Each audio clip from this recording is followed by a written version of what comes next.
जय हिंद। देखिए यहाँ पर क्या देखेंगे, संयुग्मी फलन क्या होता है, हार्मोनिक फलन क्या होता है और संयुग्मी हार्मोनिक क्या होता है, इसको देखेंगे। ये क्या क्या होता है उसको देखेंगे। देखिए यदि यदि एक फलन F Z is equal to U X Y plus में आई वी एक्स वाई एक प्रांत डी में विश्लेषित हो, तब दोनों चरों एक्स तथा y के फलन u और v संयुग्मी फलन होगा। ठीक, यदि हमें कुछ ऐसा समीकरण दिया रहेगा F Z is equal to U X Y plus में आई वी एक्स वाई हो, तो एक्स चर x तथा y के फलन u और v में संयुग्मी फलन कहलाते हैं। चर किसे बोला जाता है, जिसका मान हमेशा बदलते रहता है उसे क्या बोला जाता है, चर बोला जाता है। जैसे x का मान 1 2 3 ऐसे बदल जाएगा, y का मान भी 1 2 3 4 ऐसे बदल जाएगा, उसको चर बोला जाता है। जो u और v पर विश्लेषित होता है संयुग्मी फलन कहलाता है। ठीक, पहला हो गया। ठीक, दूसरा परिभाषा देखिए क्या दिया गया है हार्मोनिक फलन का। एक वास्तविक मान फलन u x y एवं प्रांत d में हार्मोनिक फलन कहलाता है यदि लाप्लास समीकरण को संतुष्ट करता है। यदि u x y लाप्लास समीकरण को जब संतुष्ट करता है तो क्या कहलाता है, हार्मोनिक फलन कहलाता है। Del square u is equal to 0, तो डेल स्क्वायर को हम लोग का मान क्या आता है, डेल स्क्वायर का मान डेल स्क्वायर u बटे में डेल एक्स स्क्वायर प्लस में डेल स्क्वायर u अपान में डेल वाई स्क्वायर होता है, इज इक्वल टू 0 करके ले लेंगे। ठीक, तो इस प्रकार से इसको ले लिया गया। ठीक, फिर उसके बाद देखिए हार्मोनिक संयुग्मी हार्मोनिक फलन। यदि F Z is equal to U X Y plus में आई वी एक्स वाई एक प्रांत डी के विश्लेषित हो और यू एक्स व वी एक्स वाई हार्मोनिक, तब यू तथा वी में संयुग्मी हार्मोनिक फलन कहलाता है।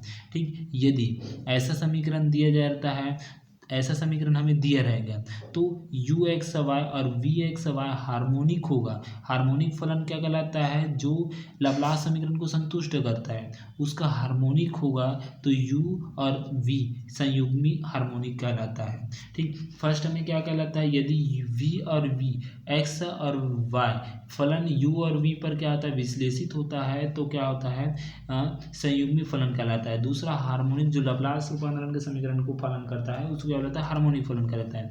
तीसरा क्या कहता है, संयुग्मी हार्मोनिक, जो एक्स ऐसा समीकरण दिया रहेगा उसमें से यू एक्स और वी एक्स वाई हार्मोनिक फलन को संतुष्ट करता है तो क्या कहलाता है, ठीक, संयुग्मी हार्मोनिक कहलाता है। ठीक, अब इसी में हम लोग क्या देखते हैं, लाप्लास का अवकल समीकरण कैसे सिद्ध होता है, क्या होता है उसको देखेंगे। देखिए लाप्लास का अवकल समीकरण। ठीक, ऐसे कुछ यदि आपको कुछ इस प्रकार से प्रमेय दिया रहेगा, प्रमेय करके आपको क्वेश्चन में दिया रहेगा।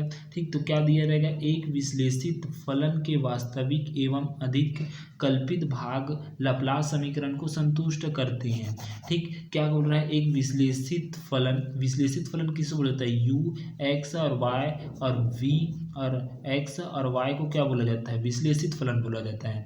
तो वास्तविक एवं अधिक कल्पित भाग लाप्लास समीकरण को संतुष्ट करते हैं, तो यू एक्स और यू एक्स का मान संतुष्ट करते हैं।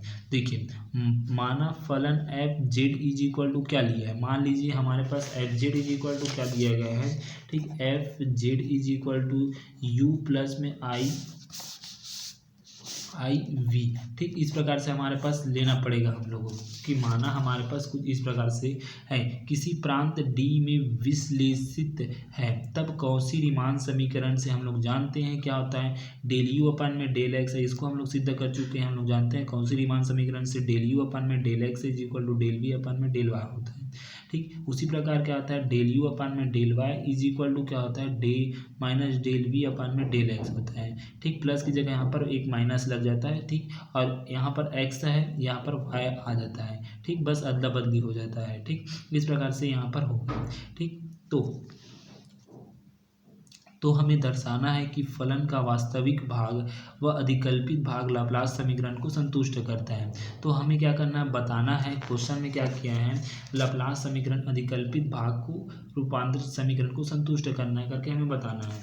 ठीक, तो यहाँ पर देखिए क्या दिया गया है, देखिए ये वाला लिए हैं डेल यू अपन में del x is equal to del we upon में डेल वाई। ठीक, इसको सेम यहाँ पर उतार दिया है। उसी प्रकार इसको भी सेम यहाँ पर उतार देंगे, डेल यू अपन में del Y is equal to minus del we upon में डेल एक्स है। ठीक, इस प्रकार से हो जाएगा। अब देखिए इसका क्या करेंगे, एक बार एक्स के सापेक्ष अवकलन करने पर, अवकलन, ठीक, दोनों पक्षों को अवकलन करेंगे तो कुछ इस प्रकार से हो जाएगा, डेल स्क्वायर यू अपन में डेल एक्स स्क्वायर, ठीक, is equal to del square v upon में डेल एक्स डेल वाई हो जाएगा, एक्स के सापेक्ष किए। ठीक, उसी प्रकार यहाँ पर देखिए, यहाँ पर क्या करेंगे, डेल यू अपन में del Y is equal to minus del we upon में डेल एक्स हो जाएगा। ठीक, तो डेल स्क्वायर यू अपन में डेल वाई का स्क्वायर हो जाएगा, इसमें क्या किए, वाई के सापेक्ष किए, क्योंकि वाई वाला पद है तो वाई के सापेक्ष कर दिए, is equal to minus del square v upon में डेल वाई और डेल एक्स हो जाएगा। समीकरण 2 दे देंगे। अब समीकरण 1 व समीकरण 2 से, समीकरण 1 ये वाला पद मिला है, समीकरण 2 ये वाला मिला है। ठीक, देखिए समीकरण 1 व समीकरण 2 से दोनों को क्या कर दिया, जोड़ दिया जाएगा, डेल स्क्वायर यू अपन में डेल एक्स स्क्वायर प्लस में डेल स्क्वायर यू अपन में डेल वाई का स्क्वायर, समीकरण जोड़ने पर करके यहाँ पर लिख दें। ठीक, is equal to del square v upon में डेल एक्स डेल वाई।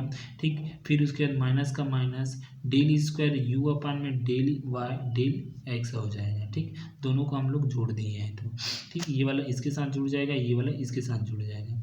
ठीक, ये हो गया।